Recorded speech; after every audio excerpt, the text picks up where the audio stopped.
마지막으로 치닫는군요. 47강. 47강. 자, 세액공제를 2번 할 건데, 자, 법인세법에 세액공제가 나옵니다. 이걸 외국납부세액공제라고 부르는데, 일단 결론, 더럽게 어렵습니다. 또 이것도. 왜 어려운지를 이제부터 설명합니다. 이건 특히 대기업에서 오신 분, 들으시는 분 너무 중요합니다. 자, 그냥 싸잡아 해. 싸잡아. 칠판 보지 마시고, 칠판 보시고. 자, 사례로 가요. 계산기도 딱 펴놓고 시작합니다. 자, 가세요. 자, A법인이, 자, 각 사업년도 여러분 소득 금액이 쉽게 그냥 200억이라 그럽시다. 그리고요. 자, 2월 결손금은 50억이라 그럽시다. 그럼 귀찮아요. 과표가 여러분 150억이면 이제 우리 20% 뭐 2억 이러 하지 마. 그냥 20%라 그러자. 귀찮으니까 세율이. 20%면 여러분 산출세액이 30억이고요. 그렇죠? 됩니다. 근데 봐. 이 안에 뭐가 있는지를 봅니다. 이 안에 여러분이 프랑스에 출자한 B라는 법인이 있습니다. 현지 법인입니다.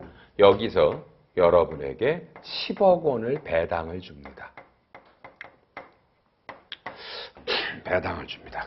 자, 공식을 보시는 게 좋으니까 아무래도 그냥 그쵸? 공식이 1273페이지를 보시고요. 가운데 시커먼 공식 나오죠. 공식 나오죠. 자, 칠판. 자, 봐요. 여러분이 지금은 그냥 무심코 넘기세요. 봐. 이 회사가 프랑스도 이익 나면 법인세 내죠. 이 프랑스가 이익이 100억이 났고 거기서 법인세를 20억을 냈고 남은 돈에서 자 10억이 들어왔어. 자, 여러분 첫날 하시긴 한 건데 빨리요. 그 음영 공식 돌려보세요. 그 공식 돌려보세요. 자, 뭐라고 써있을까요? 박스가 법인세액이 얼마인데? 20억이죠. 20억 곱하기 분모 100억에서 20억을 뺀 거에 배당 얼마? 10억이죠. 이게 지금 공식 맞죠? 공식 맞죠? 그럼 해보시면 얼마가 될까요? 20을 8로 나누면 되겠네요. 2.5죠. 자, 이제 어려워요. 자, 여러분 이걸 우리는 뭐라 불러요? 간접 외국납부세액공제라고 불러요. 잡아보세요. 잡아서 요 금액을 간접이라고 그러는데 시작. 요 놈을 세무조정에서 입금산입 간접 외국납부세액공제 2.5억 기타예요. 세무조정이 2.5억이 들어가고요. 여러분, 자, 그 2.5억이 이미 뭐야? 요 안에 포함되어 있다란 얘기예요. 그리고요, 프랑스가 10억을 배당을 주면 우리나라와 프랑스가 맺은 조세조약상 여러분 10%를 프랑스가 띄고 줘요. 그럼 전표가 이렇게 들어와요. 차변에 현금은 9억, 대변에 배당금 수입, 자 10억, 그리고 요 프랑스가 띈 거가 처치간에 했지만 이게 법인세 비용 1억이에요. 그리고 요 놈은 당연히 자 손금불산입이야. 그럼 이것도 이미 이 세무조정 안에 들어가 있는 거예요. 들어가 있는 거고요. 여러분 용어 잡아요. 요 1억 원은 프랑스 세무서에다 낸 겁니다. 여러분 이거를 직접 외국 납부 세액공제라고 부르시는 거고요. 요 2.5억은 요거를 간접 외국 납부 세액공제라고 부릅니다. 그래서 지금 해외현지 법인에서 배당을 받으시면 직접과 간접이 두 개가 있습니다. 그 다음에 다시 여러분은 뭘 보시냐면 교과서에서 어디 나온대? 여기 나오죠? 자, 1269페이지에 맨 밑에 또 음영에 보시면 공식이 나와요. 산출세 곱하기 과표분의 국외 원천 소득 중 과세 표준에 포함된 금액. 자, 가요. 여러분 칠판 보세요. 공식 봤으면. 자, 여기서 봐. 직접은 1억이고요. 간접이 2.5죠. 그러면 이 회사는요. 뭐예요? 세액공제를 얼마 받으란 말이에요? 3억 5천을 받으란 말이에요. 그런데 뭐예요? 여기에 한도가 있다고요. 한도 공식은 지금 눈에 보니까 숫자 때리세요. 산출세액이 얼마로 보이세요? 산출세액이 30억 곱하기 분모 잡으세요. 분모 과표 얼마세요? 150억. 여러분이 불러요? 자, 여러분 분자가 국외 원천 소득이 얼마세요? 지금 전문가들도 가장 많은 에러를 저지르는 걸 가르쳐드리고 있어요. 시작. 빨리요. 자, 여기서 눈에 보이시잖아. 이거 얼마예요? 요 배당금이 이 안에 들어가 있다라는 거 이해하시겠죠? 맞죠? 또요? 얼마 입금 산입하셨어요? 빨리 얼마 입금 산입했어요? 2억 5천 입금 산입했으면 이것도 들어가 있죠? 그러면 뭐야? 요 국외 원천 소득이 얼마라고요? 여러분 얼마라고요? 12.5인데 아까 설명과 똑같죠? 요 12.5는 요 안에 있어요. 근데 공식이 분모 과표잖아요. 그럼 어떻게 해요? 요 놈은 이건 국외에서 벌어들였다라는 게 12.5고요. 국내에서 벌었다라는 게 187.5면 50억도 요 비율로 까야 돼요. 까드릴게요.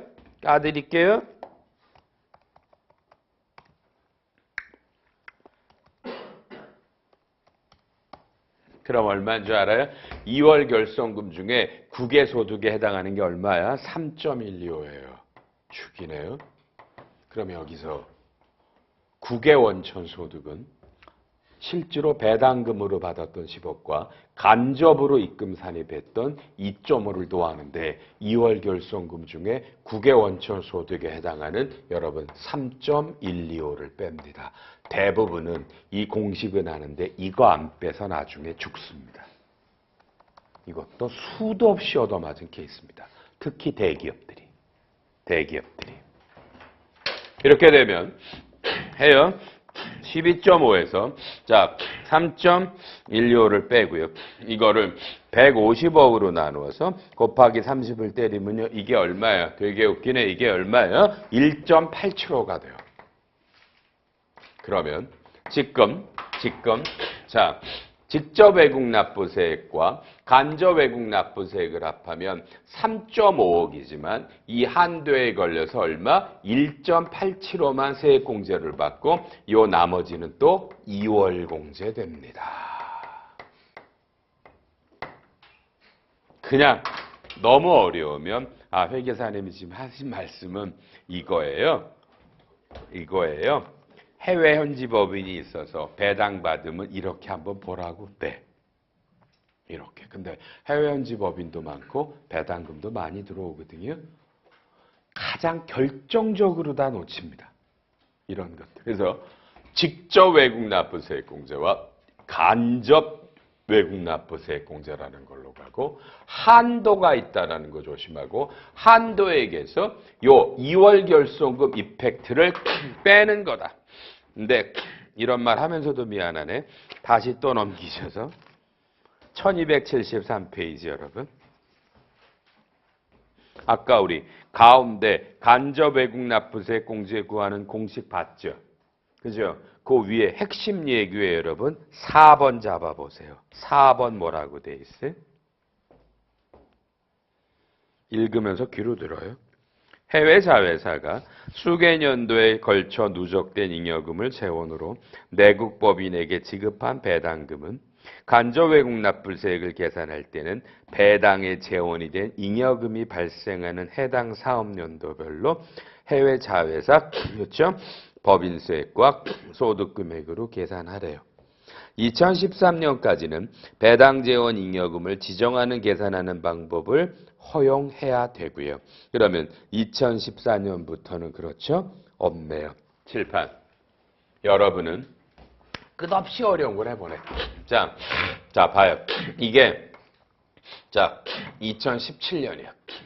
자, 2017년에 이렇게 이익 나서 세금 내고 2018년에 배당을 해요. 그럼 여러분은 아무 생각 없이 그냥 제가 아까 쓰니까 이 공식을 집어넣었는데 여러분, 요 10억이라는 배당금이 2017년 걸로 배당한 겁니까?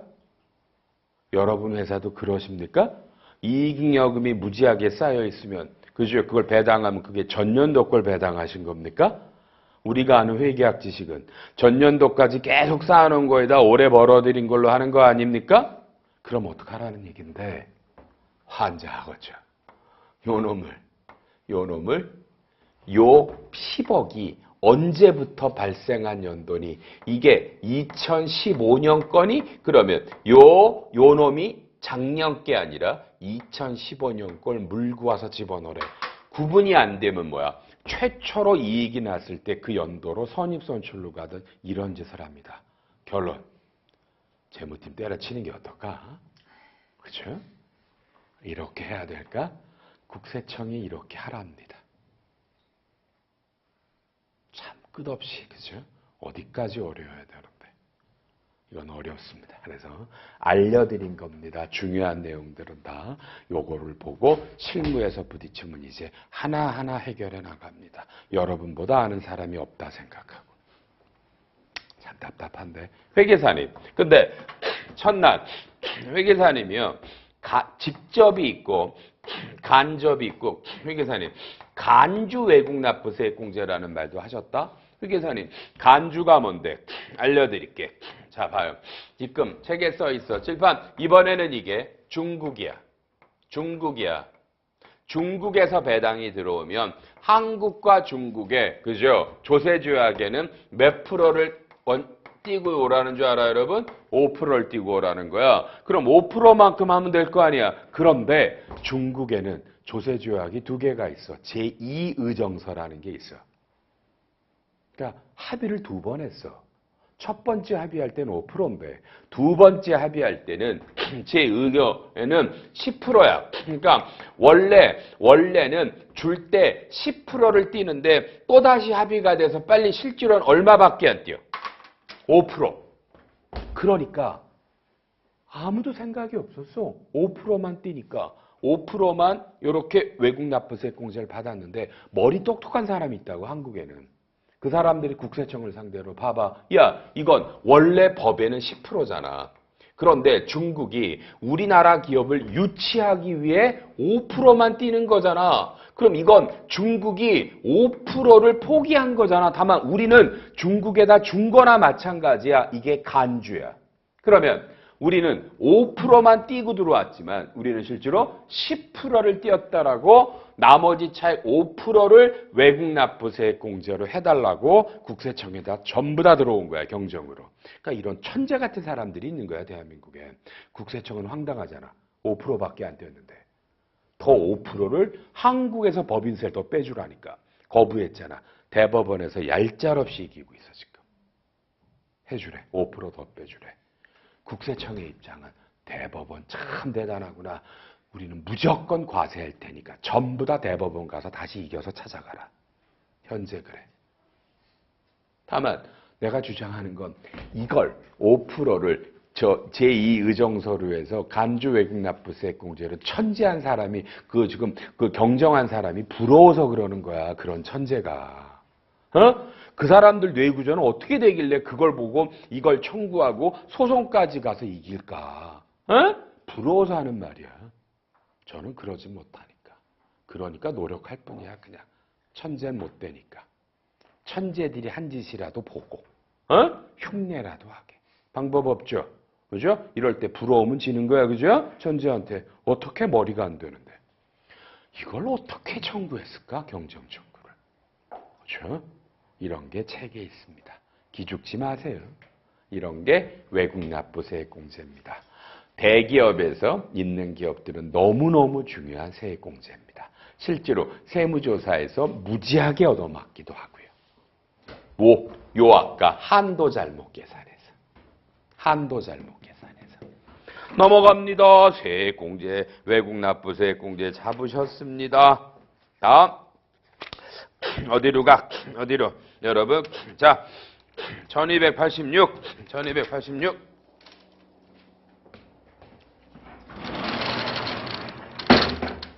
이제 조세특례제한법에 여러분, 자, 세액공제가 빨리 보시면 몇 개?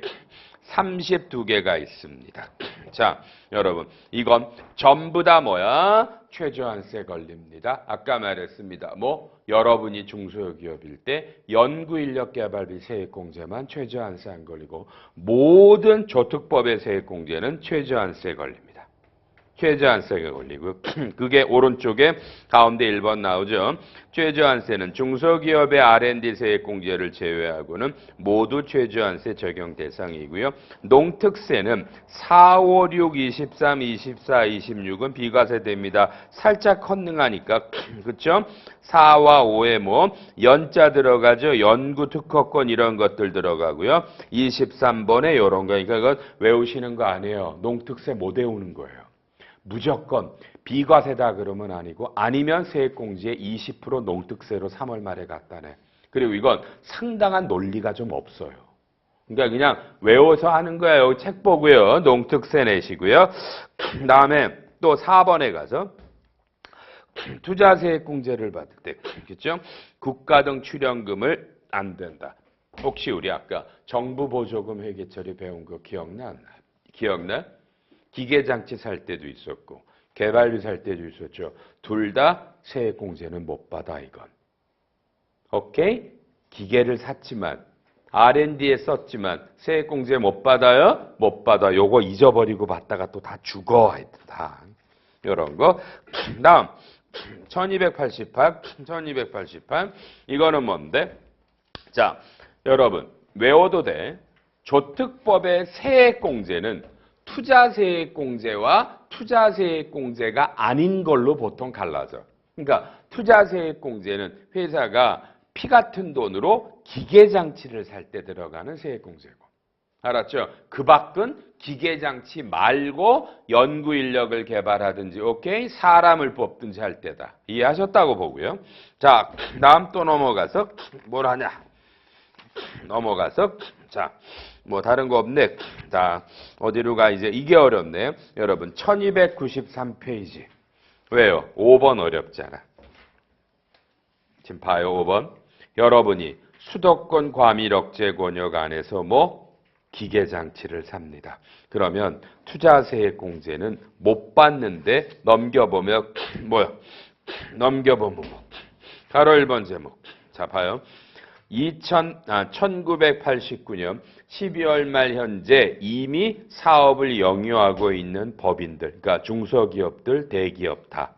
또는 1990년 1월 1일 이후에 사업을 개시하는 여러분 중소기업, 그렇죠? 뭐야? 증설 투자는 적용이 배제된다. 저 칠판 잠깐 보시면 제가 금방 잡아줄게요. 시작. 기계장치를 사는 걸 투자라고 부릅니다. 투자에는 두 가지가 있습니다. 1+1. 하나 있는데 하나 더 사. 증설. 원, 교체, 대체. 됐어요? 대체 투자는 되는 겁니다.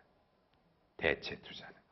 근데 +1. 증설은 안 되는 겁니다. 안 되는 겁니다. 안 되는 겁니다.